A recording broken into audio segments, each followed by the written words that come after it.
पंजाब के मुख्यमंत्री आदरणीय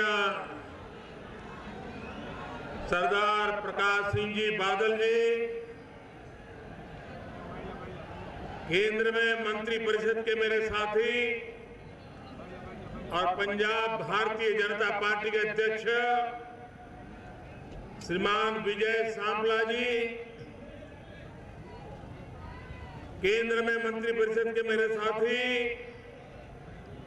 श्रीमान नरेंद्र सिंह,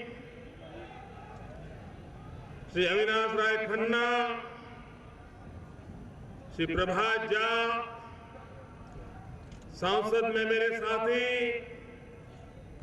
श्रीमान नरेश गुजराल जी,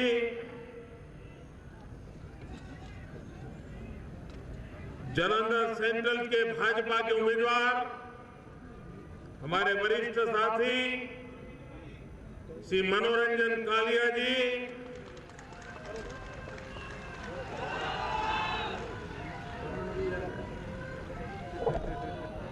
लुधियाना उत्तर से भाजपा उम्मीदवार श्री प्रवीण बंसल जी,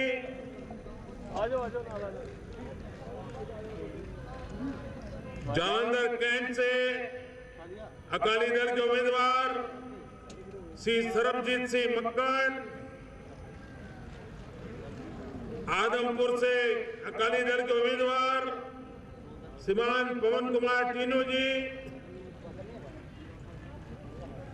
जालंधर पश्चिम से भाजपा उम्मीदवार श्री मोहिंदर भगत जी,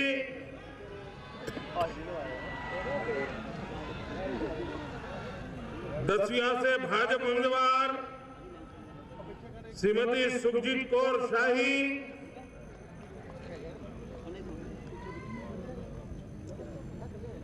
जालंधर उत्तर से उम्मीदवार श्री केडी भंडारी जी,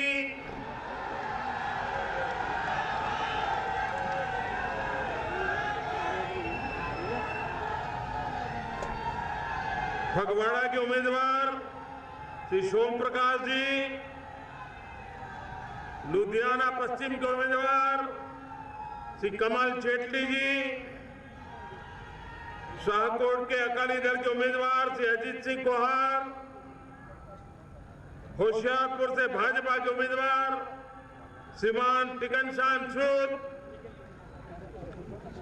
लुधियाना सेंट्रल से भाजपा के उम्मीदवार श्रीमान गुरुदेव शर्मा जी,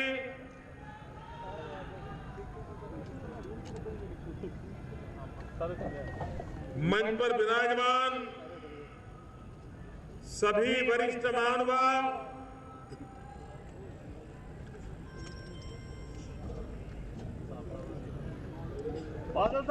मुकेरिया से श्री अरुणेश शकील जी, सर नाम आ जाओ बादल साहब, श्रीमान सुखदेव सिंह जी,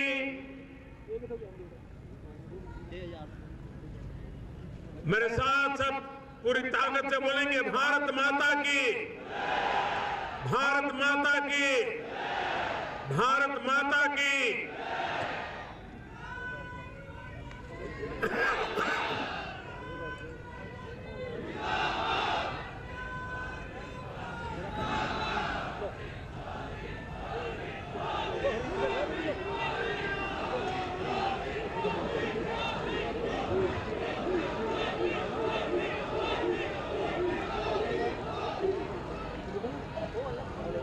एक तरफ बसंत पंचमी के रंग से रंगने की तैयारियां चल रही हैं और दूसरी तरफ पंजाब के भाग्य को एक नई ऊर्जा देना, एक नई ताकत देना और उसके लिए पंजाब चुनाव के मैदान में खड़ा। भाइयों बहनों,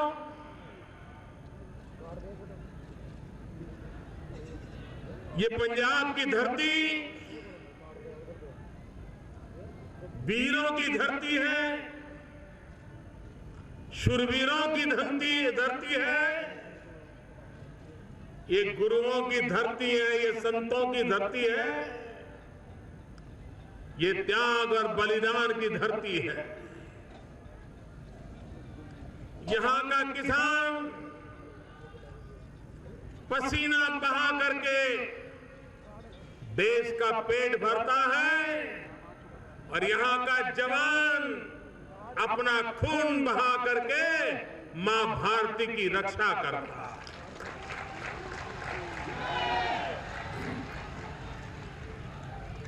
हिंदुस्तान में प्रदेश तो बहुत है, लेकिन पंजाब प्रदेशों से भी ज्यादा कुछ और है। पंजाब की आन बान शान भारत का माथा ऊंचा करती है। हिंदुस्तान का कोई बच्चा ऐसा नहीं होगा, हिंदुस्तान का कोई नागरिक ऐसा नहीं होगा जिसने पंजाब की धरती से निकले हुए गेहूं से अपना पेट न भरा हो, ऐसा कोई देश में इंसान नहीं। ये पंजाब की धरती देने वालों की धरती है। ये पंजाब की धरती जब जब देश को जरूरत पड़ी, सीना तान करके कोई खड़ा रहा, तो ये हमारा पंजाब खड़ा रहा है। देश के लिए कुछ कर दिखलाने के लिए मौका आया तो पंजाब ने करके दिखाया। और इसलिए भाइयों बहनों, ये बड़े दुख की बात है कि कुछ लोग निजी स्वार्थ के कारण राजनीति के अहम मुद्दों पर चर्चा करने का सामर्थ्य न होने के कारण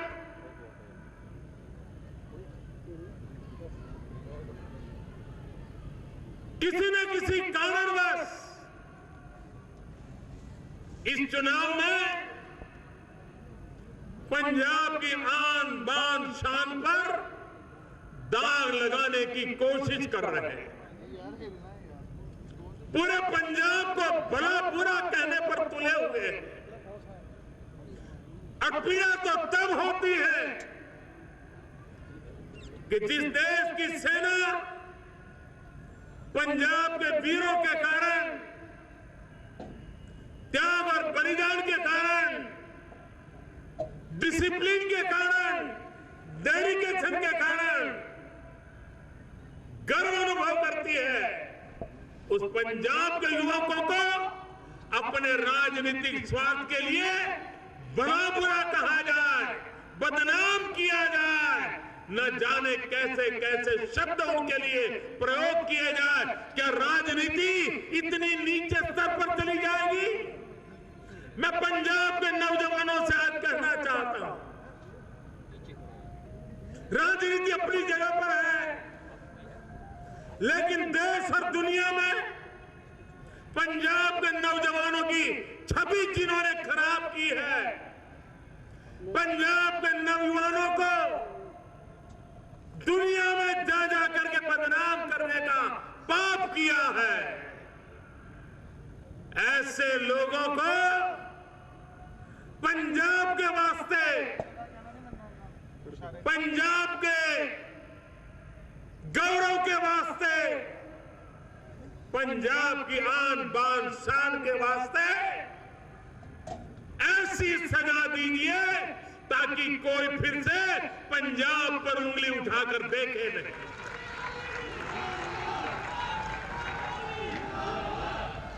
भाइयों बहनों, हिंदुस्तान ने आतंकवाद का दौर भी देखा है,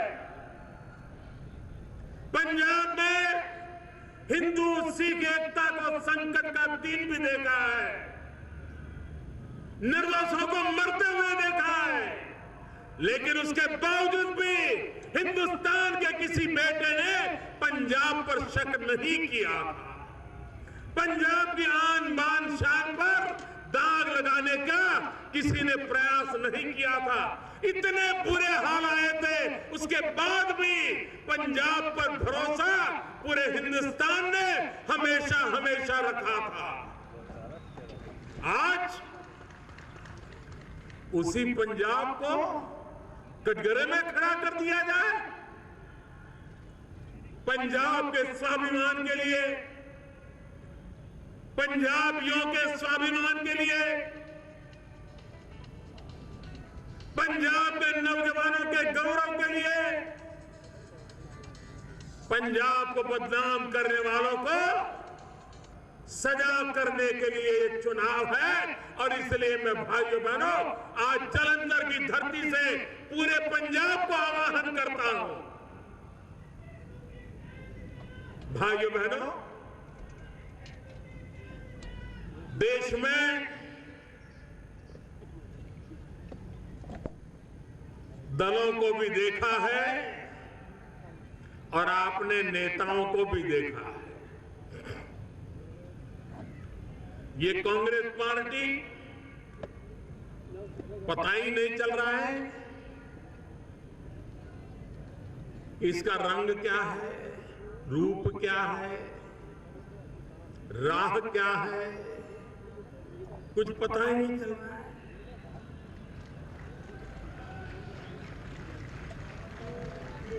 पानी रे पानी, तेरा रंग कैसा। आप देखिए, वो सत्ता के बिना ऐसे छटपटा रहे हैं जैसे पानी के बिन मछली छटपटा रही हो।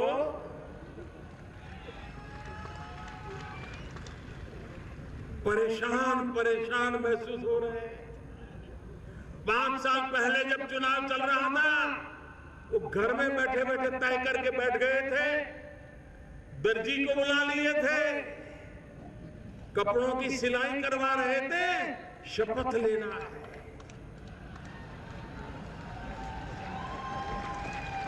और पूरे पंजाब में ऐसा माहौल बना दिया था कि बस अब तो बादल साहब गए। लेकिन ये पंजाब की जनता है, उनकी समझदारी को कम मत आंकिए। 5 साल पहले जैसे चौंकाना परिणाम दे दिया था। भाइयों बहनों, बादल साहब की तपस्या ऐसी है, बादल साहब का समर्पण ऐसा है कि फिर एक बार पंजाब बादल साहब को मुख्यमंत्री देखना चाहता है।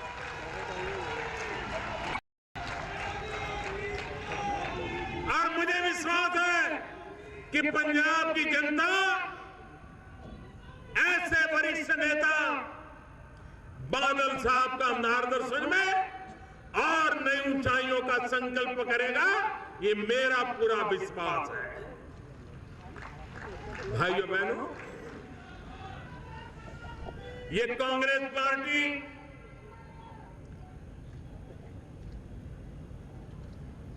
बड़ी कमाल की पार्टी है।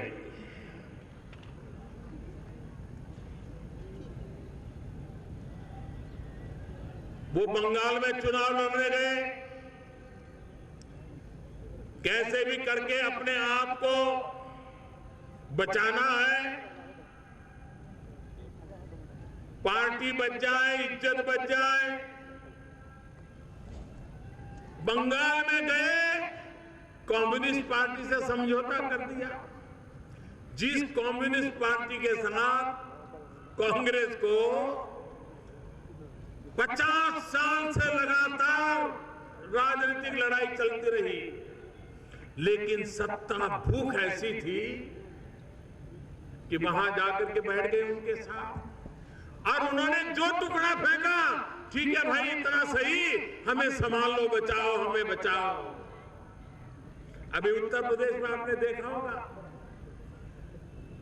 उनकी पार्टी महीनों तक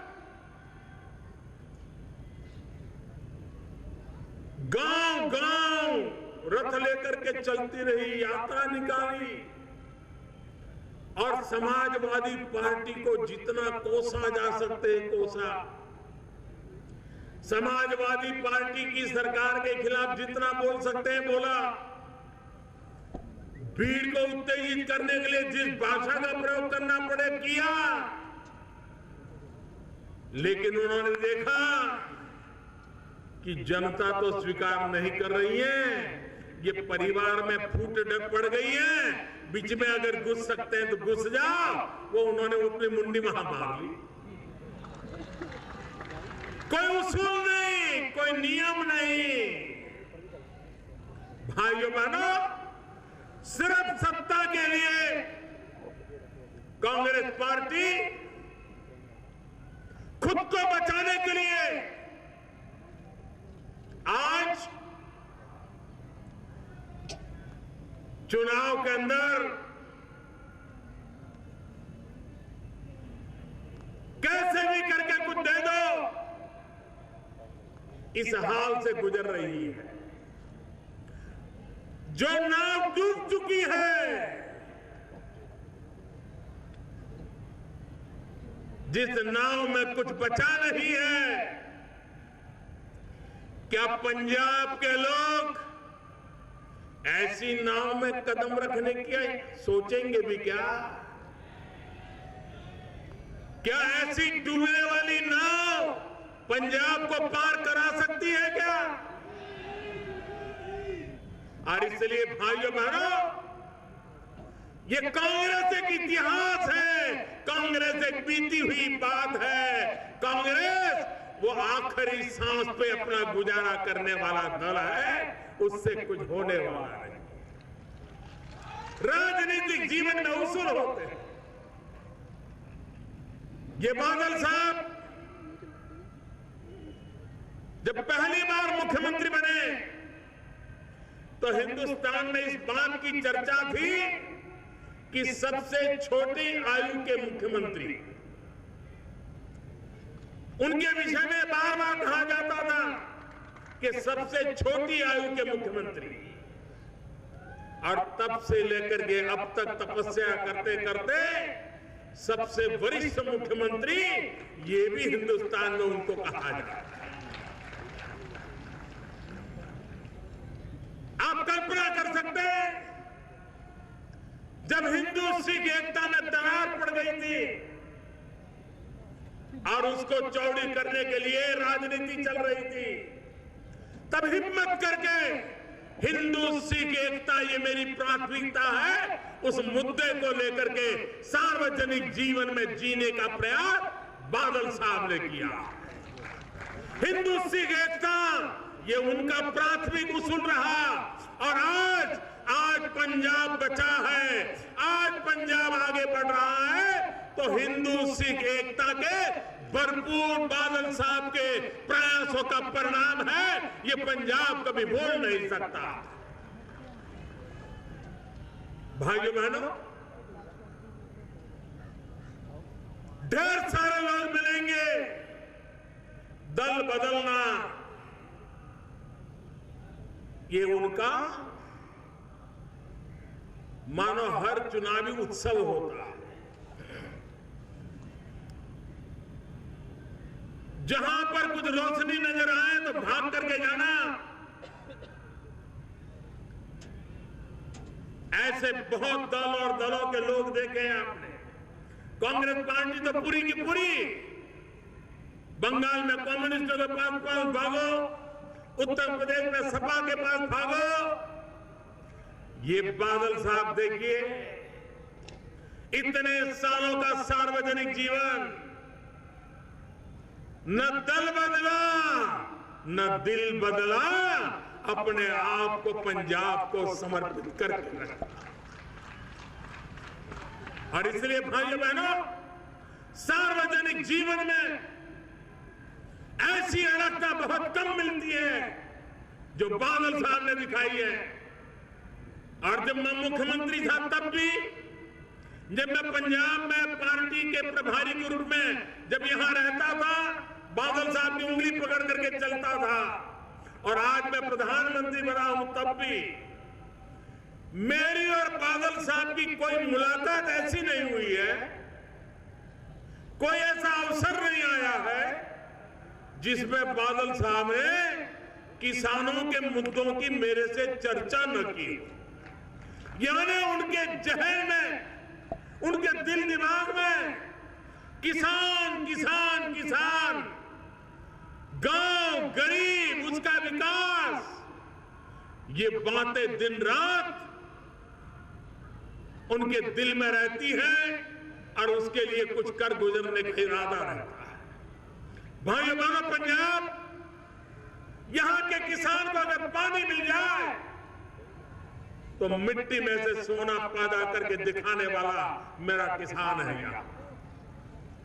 और किसानों के विकास को लेकर के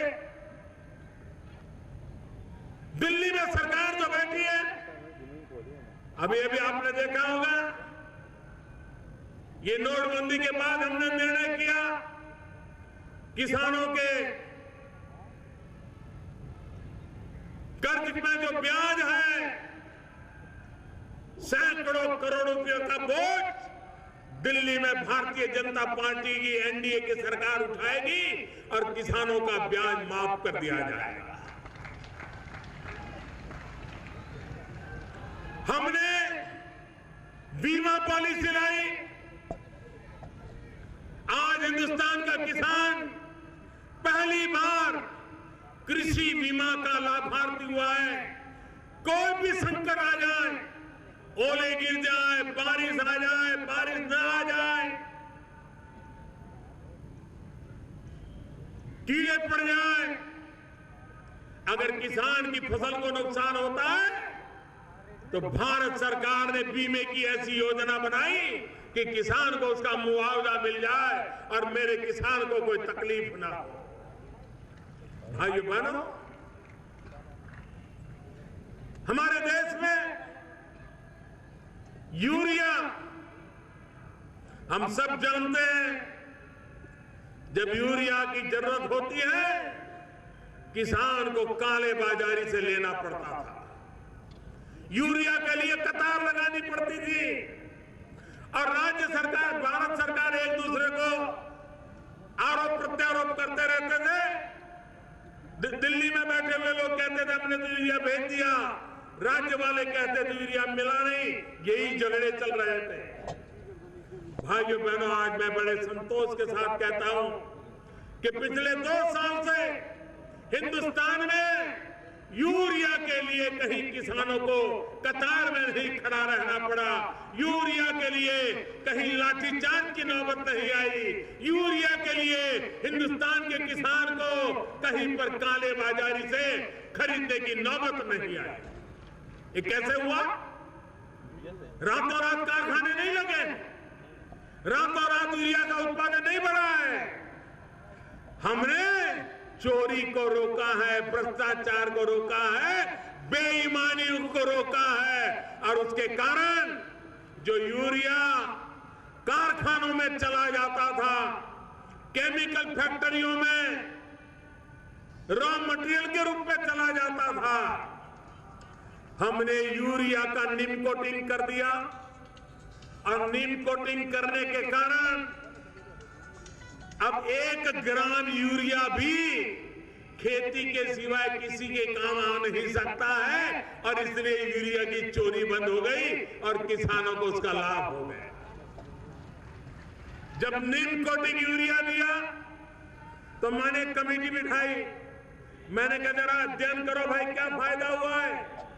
मार्केट में तो फायदा हुआ, यूरिया उपलब्ध हुआ, भ्रष्टाचार खत्म हुआ, लेकिन किसान को भी प्रति एकड़ यूरिया की आवश्यकता कम हो गई, प्रति एकड़ उसकी उत्पादन में वृद्धि हो गई, किसान के तो दोनों हाथ में लड्डू आ गए। ये काम करना, ये दिल्ली में बैठने के बाद 2 साल के भीतर भीतर हमने करके दिखाया। भाइयों बहनों, हमारी समस्याओं का समाधान विकास में है। अगर राजनीति राजनीति करनी है तो विकास की करो, विनाश की राजनीति तो 70 साल तक देश ने देखी है और उस बर्बादी का फल आज देश की युवा पीढ़ी भुगत रही है। और इसलिए आप मुझे बताइए, एसवाइएल नहर, क्या पंजाब के किसान को पानी नहीं चाहिए? क्या पंजाब के किसान को पानी नहीं मिलना चाहिए? जो हिंदुस्तान का पेट भरता है, उस किसान की धरती मां को पानी से भरना नहीं चाहिए? भाइयों बहनों, किसान को पानी मिलना चाहिए। और इसलिए हमने एक बहुत बड़ा हिम्मत से फैसला किया है कि सिंधु नदी का पानी, जिस पर हमारा हक है, जो पानी पाकिस्तान में चला जाता है, हिंदुस्तान के हक का पानी हम लाएंगे और पंजाब की धरती को वो पानी देंगे। भाइयों बहनों, हम उस प्रकार से काम करने वाले लोग हैं जिसके दिल दिमाग में विकास भरा पड़ा है, हिंदुस्तान की भावी पीढ़ी का भाग्य बदलने का फैसला। भाइयों बहनों, अभी बादल साहब बता रहे, जब सर्जिकल स्ट्राइक हुई उसके कुछ दिन बाद मुझे लुधियाना आने का अवसर मिला और मैं देख रहा था पंजाब का हर परिवार अपने आप में विजय का एहसास कर रहा था, गर्व कर रहा था, क्योंकि पंजाब वीरों की धरती है। और जब हिंदुस्तान की सेना ने पराक्रम किया, उसकी सबसे ज्यादा खुशी अगर कहीं नजर आती थी तो पंजाब के हर परिवार में नजर आती थी, निवृत्त सेनानियों में नजर आती थी। पंजाब में कोई गांव ऐसा नहीं होगा जहां पर सेवानिवृत्त फौजी न रहते हो। मैं मेरे फौज के भाइयों से कहना चाहता, क्या आप नहीं चाहते थे कि देश के दुश्मनों को उन्हीं की भाषा में जवाब दिया जाए? कब तक हमारे सेना के जवान मरते रहेंगे? कब तक हमारे जवानों को शहीद करते जाएंगे? और तब जाकर के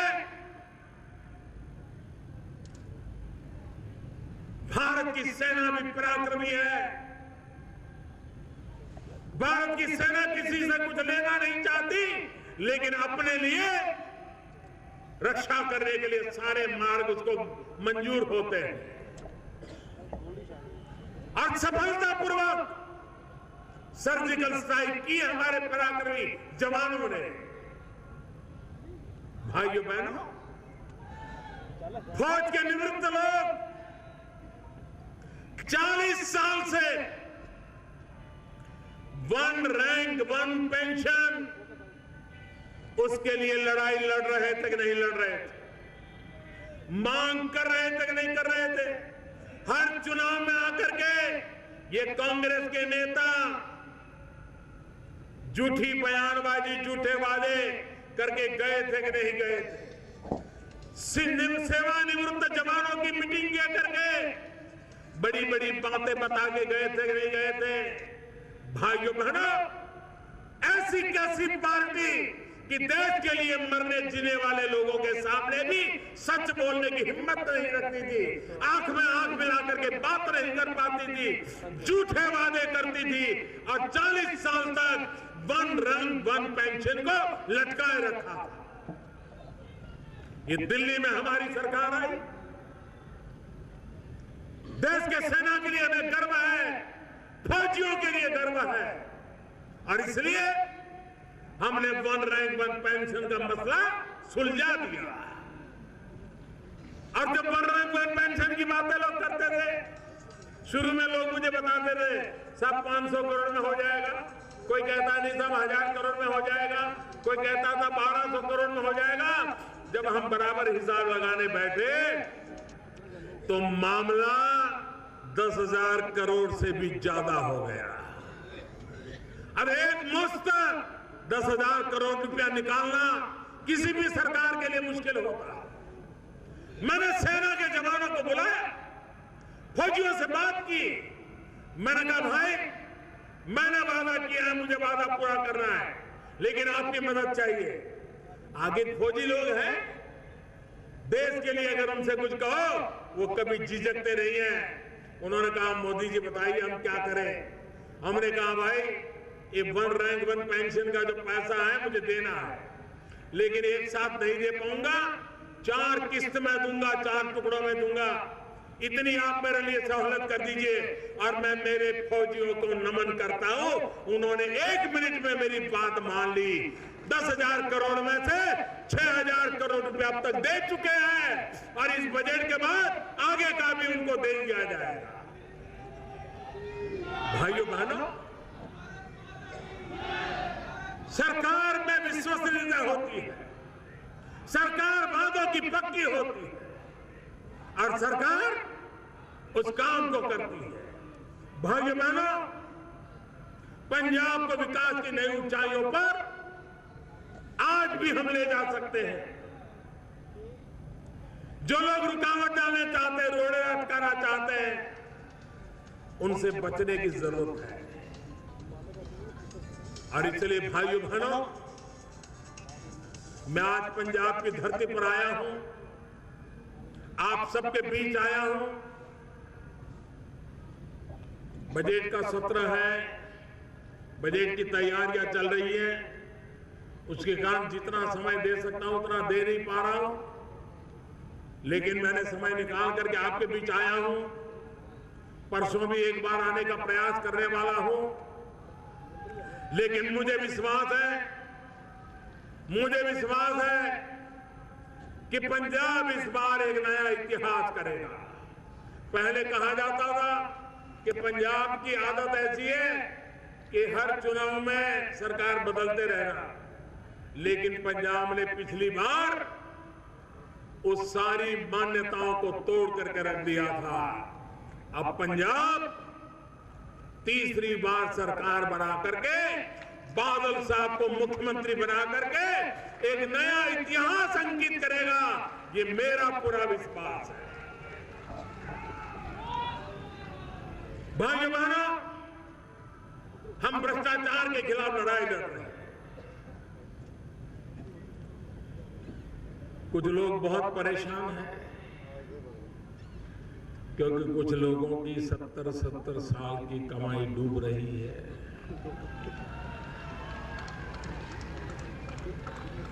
लूट करके जमा किया, वो खतरे में पड़ गया है। अभी तक वो पचा नहीं पा रहे। मौके मिलते ही मुझ पे हमला बोलते हैं, लेकिन ये राजनेता समझ ले, राजनीतिक जीवन में भी भ्रष्टाचार को खत्म करने का बेड़ा मैंने उठाया।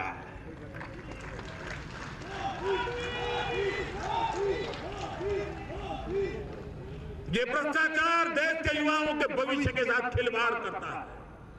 ये भ्रष्टाचार गरीबों के हक को छीन लेता है। ये भ्रष्टाचार मध्यम वर्गीय व्यक्ति को अपने जीवन जीने के लिए जितनी सामान्य आवश्यकता है उससे भी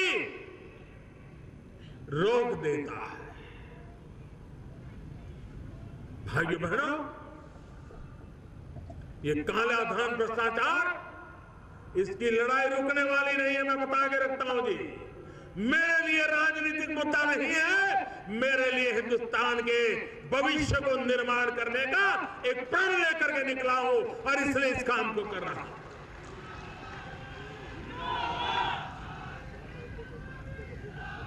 हर दिन खबर आती है, इतने पकड़े गए। एक जमाना था, जरा 2014 के अखबार निकाल दीजिए, यूपीए की सरकार थी, 2012, 13, 14 मई तक के अखबार निकाल दीजिए। अखबार की हेडलाइन क्या रहती थी? कितना गया, कोयले में कितना गया, 2G में कितना गया, लाखों गए कि अरबों गए कि करोड़ों गए। नोटबंदी के बाद खबर आती है कितना आया, पहले खबर आती थी कितना गया। हर दिन खबर आती थी। अभी तो कर्नाटक में कांग्रेस सरकार के मंत्री के घर में से 150 करोड़ से ज्यादा नई नोटें पकड़ी गई। लेकिन भाइयों बहनों, न कांग्रेस उनको मंत्री पद से हटाने के लिए सोच रही है, न टीवी मीडिया में उसकी कोई चर्चा हो रही है। 150 करोड़ से ज्यादा रकम कांग्रेस के कर्नाटक के मंत्री के घर से मिल जाए और सब कुछ जैसे कुछ हुआ ही नहीं है। आप मुझे बताइए, लूटने वालों की ताकत कितनी ज्यादा है इसका अंदाज आ सकता है। उनके रूट कितने गहरे हैं इसका अंदाज आता है। और इसलिए भाइयों बहनों, आप मुझे बताइए ये लड़ाई कितनी कठिन है। आप मुझे बताइए, ऐसी कठिन लड़ाई क्या मैं आपके बिना लड़ सकता हूं? आपके बिना लड़ सकता हूं? आपकी मदद के बिना लड़ सकता हूं? आपकी मदद के बिना बेईमानों को ठीक नहीं कर सकूंगा। और इसलिए मेरे भाइयों बहनों, मुझे आपका साथ चाहिए, मुझे आपका सहयोग चाहिए। इस देश से भ्रष्टाचार को मिटाने के लिए सहयोग चाहिए।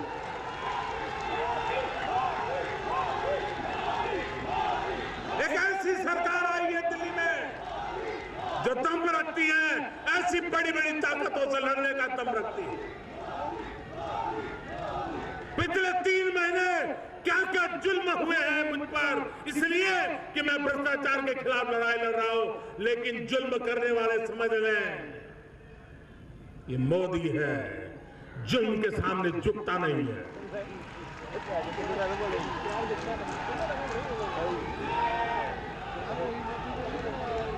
मैं लड़ाई लड़ रहा हूं, देश के लिए ईमानदारी की लड़ाई लड़ रहा हूं, ये गरीबों के हक की लड़ाई लड़ रहा हूं,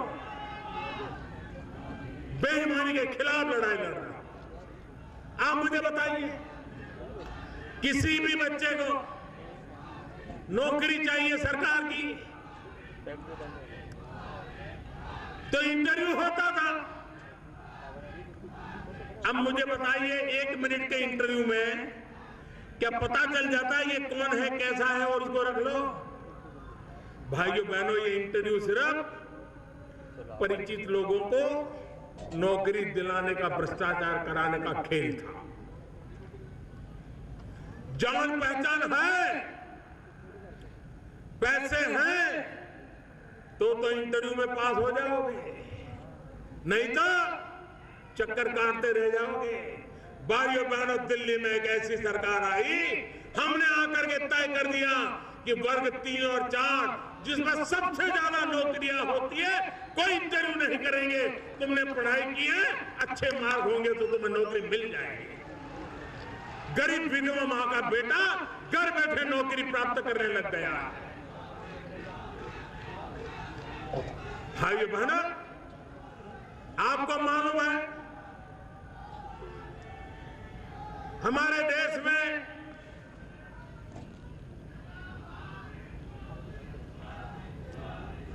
गैस का कनेक्शन, गैस का सिलेंडर लेना हो, सगड़ी लेनी हो, तो भी किसी एमपी की जरूरत पड़ती थी। एक जमाना था एमपी को 25 कूपन मिलती थी। अपने कार्य क्षेत्र में 25 परिवारों को गैस का सिलेंडर देने की सिफारिश करने की 25 कूपन। और उस एमपी साहब के घर में बड़े बड़े लोग कतार लगा के खड़े हो जाते थे कि बेटा बड़ा हो गया है, अलग रहने गया है, उसको अगर एक गैस का कनेक्शन मिल जाए तो अच्छा होगा। और एमपी साहब कहते थे अभी नहीं, अगले महीने आना। यह हाल था। और अखबारों में कभी कभी आता था कि गैस के कनेक्शन की कूपनें ब्लैक में बेची जाती है। भाइयों बहनों, 2014 का चुनाव याद कीजिए। 2014 का चुनाव लोकसभा का याद कीजिए। हिंदुस्तान की कांग्रेस पार्टी किस मुद्दे पर चुनाव लड़ रही थी? हिंदुस्तान की कांग्रेस पार्टी बड़ा अधिवेशन किया और अधिवेशन में घोषणा की कि 9 सिलेंडर नहीं, हम साल भर में 12 सिलेंडर देंगे। सिलेंडर 9 मिले कि 12 मिले, इसके आधार पर दिल्ली में सरकार बनाने का कांग्रेस ने वादा किया था। ये हाल है कांग्रेस का। हम आए, हमने सारा देखा, मैंने कहा ये क्या बात कर रहे हो भाई, ये काहे का भ्रष्टाचार हो रहा है। मैंने जनता जनार्दन को रिक्वेस्ट की कि अगर आपके पास आर्थिक रूप से अगर तकलीफ नहीं है तो देश के गरीबों के लिए आप अपनी सब्सिडी छोड़ दीजिए। भाइयों बहनों, मैं मेरे देशवासियों के सामने सर झुकाता हूं। 1.25 करोड़ लोगों ने सामने से अपनी गैस की सब्सिडी छोड़ दी और मैंने वो सब्सिडी उन गरीब माताओं को दी जो घर में लकड़ी का चूल्हा जलाते थे और गैस का कनेक्शन दे दिया। वो लोग 9 सिलेंडर की 12 सिलेंडर इसी के खेल खेल रहे थे, जबकि ये सरकार 3 साल में 5 करोड़ गरीब परिवारों को गैस का सिलेंडर देने का काम कर रही है। अब तक 1.5 करोड़ से ज्यादा गैस कनेक्शन दे चुके हैं और आने वाले 3 साल के अंदर 5 करोड़ परिवारों में गैस का कनेक्शन देने का काम पूरा कर देंगे। इसलिए भाइयों बहनों, मेरी माताओं बहनों से मैं कहना चाहता हूं, गरीब मां जब चूल्हे में लकड़ी से चूल्हा जला करके खाना पकाती है, एक दिन में उस गरीब मां के शरीर में 400 सिगारेट का धुआं जाता है। 400 सिगारेट का। आप मुझे बताइए क्या गुनाह है उस गरीब मां का? बच्चों का पेट भरने के लिए लकड़ी का चूल्हा जलाना पड़ रहा है और खुद को हर दिन 400 सिगरेट जितना धुआं अपने शरीर में लेना पड़ता है। क्या ये मां तंदुरुस्त रह सकती है? क्या वो मां घर में बच्चों को, तंदुरुस्त बच्चों को जन्म दे सकती है? भाइयों बहनों, इन गरीब माताओं की मदद कौन करेगा? और इसलिए हमारी सरकार ने निर्णय किया कि हम इन गरीब परिवारों को ढूंढ करके 5 करोड़ परिवारों को गैस का सिलेंडर दे करके लकड़ी के चूल्हे से मुक्ति दिलाएंगे। हर दिन के 400 सिगरेट के धुएं से उसे मुक्ति दिलाने के ये गरीबों के लिए काम करने वाली सरकार।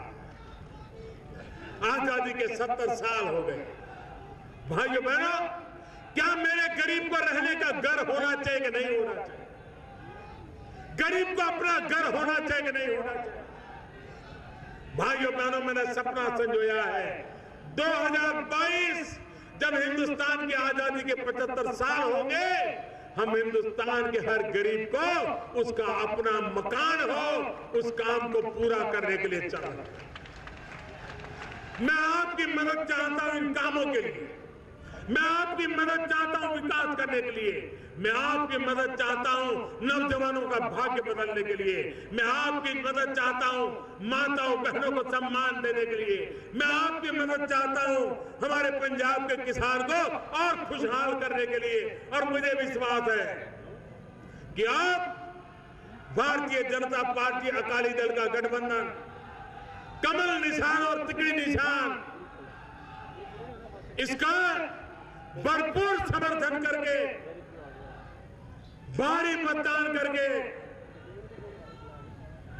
गुमराह करने वालों से पंजाब को बचा करके बादल साहब के नेतृत्व में फिर एक बार सरकार बनाएंगे। इसी एक आप अपेक्षा के साथ मेरे साथ बोलिए, भारत माता की, पूरी ताकत से बोलिए, भारत माता की, भारत माता की। बहुत बहुत धन्यवाद।